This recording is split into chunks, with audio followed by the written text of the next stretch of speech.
बिस्मिल्लाहिर्रहमानिर्रहीम। अस्सलामुअलैकुम। कैसे हैं आप सब? उम्मीद करती हूँ कि सब खैरियत से होंगे और अल्लाह से यही दुआ है कि सबको सेहत व तंदुरुस्ती के साथ ईमान भरी ज़िंदगी अता फ़रमाए। आमीन सुम्मा आमीन। आज बहुत ही मज़ेदार और चटपटी सी इमली की चटनी की रेसिपी शेयर कर रही हूँ। बनाना बहुत आसान है और खाने में उतनी ही मज़ेदार है। वीडियो अच्छी लगेगी तो इसको लाइक कर दीजिएगा। चैनल पर नए हैं और अभी तक चैनल को सब्सक्राइब नहीं किया तो चैनल को सब्सक्राइब करके बेल का आइकन प्रेस कर लें। चलते हैं आज की रेसिपी की तरफ। बिस्मिल्लाहिर्रहमानिर्रहीम। यहाँ पर तकरीबन एक पाव के करीब इमली है जिसको मैंने पानी में भिगो कर रख दिया था। इमली कोशिश करें कि जो है फ़्रेश हो। फ्रेश इमली की पहचान ये है कि वो कलर में थोड़ी सी लाइट होती है। जैसे जैसे इमली पुरानी होती है उसका कलर डार्क यानी ब्लैकिश होना शुरू हो जाता है। तो जनाब यहाँ पर इमली को तकरीबन ओवरनाइट भिगोया है मैंने। और यहाँ पर चीनी ली है हमने तकरीबन 1 कप, और इसके अलावा नमक है, कुटी हुई लाल मिर्च है और ज़ीरा है। तो ये तमाम चीज़ें जो हैं वो एक एक चम्मच ली हैं।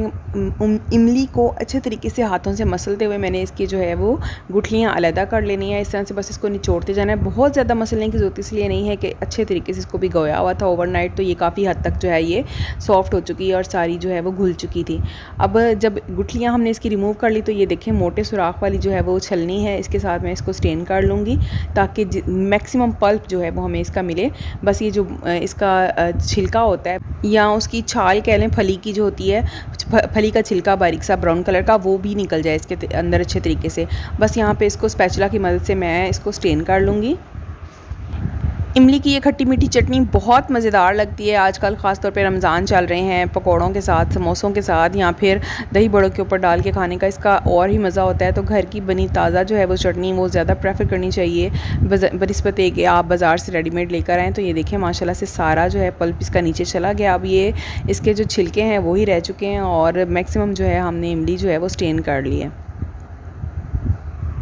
अब ये जो बाकी बची है इसके ऊपर मैं पानी डालूँगी ताकि पानी के साथ जो थोड़ी बहुत रह गई है वो भी नीचे चली जाए। और जैसे कि आप जानते हैं और हमेशा मैं अपनी वीडियोस में भी कहती हूँ कि खाना खुदा की नेमत है। रिज़्क को कभी भी ज़ाया नहीं करना चाहिए, चाहे वो पीने वाली कोई चीज़ हो या खाने वाली। तो ये देखिए माशाल्लाह से यहाँ पर सारा जो है वो मैक्सिमम हमने इसको स्ट्रेन कर लिया।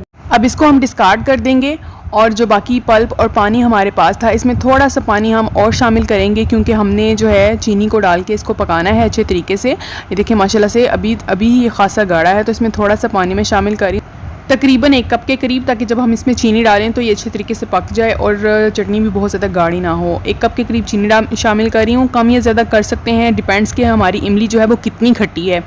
और कुटी हुई लाल मिर्च कोशिश करें कि इस्तेमाल करें, इससे इसकी जो अपीयरेंस है वो भी बहुत मज़े की लगती है। और आप जानते हैं कि चीज़ खाने में ज़्यादा खाने से पहले देखने में ज़्यादा अच्छी लगे तो फिर ही दिल करता है चीज़ को खाने का। तो अब हमने इन सारी चीज़ों को शामिल कर दिया और इसको मैंने चूल्हे पर चढ़ा दिया है। जैसे जैसे चीनी मेल्ट होगी थोड़ा सा इसका भी पानी रिलीज़ होता है। अच्छा, ये मैं इंग्रेडिएंट्स में दिखाना भूल गई थी। 1 चाय का चम्मच तकरीबन मैं इसमें पिसी हुई काली मिर्च शामिल कर रही हूँ। इससे भी इसका टेस्ट बहुत मज़े का आएगा। कोशिश करें कि कुटी हुई काली मिर्च हो और ताज़ा कुटी हुई काली मिर्च हो। अब यहाँ पर जो है इसको हमने पकाना है इतनी देर कि ये चीनी जो है वो अच्छे तरीके से उसका शीरा सा बन जाए और इमली जो हमने पानी डाल के पल्प बनाई थी वो भी अच्छे से पक जाए। अब माशाल्लाह से ये जोश आ रहा है, इसको चूल्हा मीडियम कर देंगे और साथ में अगर आप अपना कोई काम निपटाना चाहते हैं निपटा दें। इमली जो है वो आसानी से ख़ुद भी पकती रहेगी।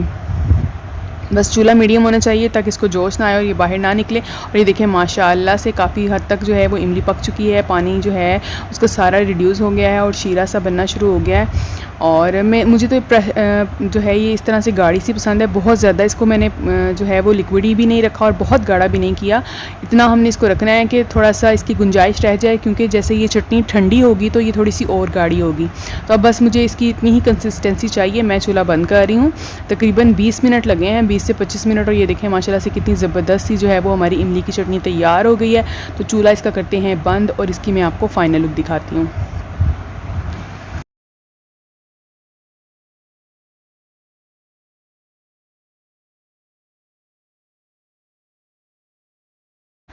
अब ये देखिए माशाल्लाह से अभी थोड़ी सी गर्म है, इसको मैं बर्तन में निकाल रही हूँ। कितनी ही ज़बरदस्त ये हमारी इमली की चटनी रेडी हुई है। इसको किसी भी एयर टाइट जार वगैरह में डाल के आप रख सकते हैं।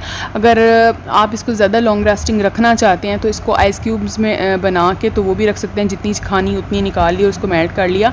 तो ये देखें अभी ये थोड़ी सी गर्म है तो मैंने इसको कवर नहीं किया। जब ये ठंडी अच्छे तरीके से हो जाएगी फिर इसको कवर करेंगे ताकि लिड के ऊपर पसीना जो है आए, तो वो पानी जो है इसके अंदर शामिल ना हो, वरना इसको जो है वो ख़राब कर सकता है। और एक और बात, इसको प्रिजर्व करने के लिए, ज़्यादा अरसा चलाने के लिए जितनी इस्तेमाल करनी हो उतनी निकालें। चाहे आप इसको फ्रिज में रखें महीना डेढ़, ये कहीं नहीं जाएगी। बस ये है कि चम्मच जो है वो साफ़ हमेशा इस्तेमाल करें। यूज्ड स्पून जो है उसके अंदर इस्तेमाल नहीं करना।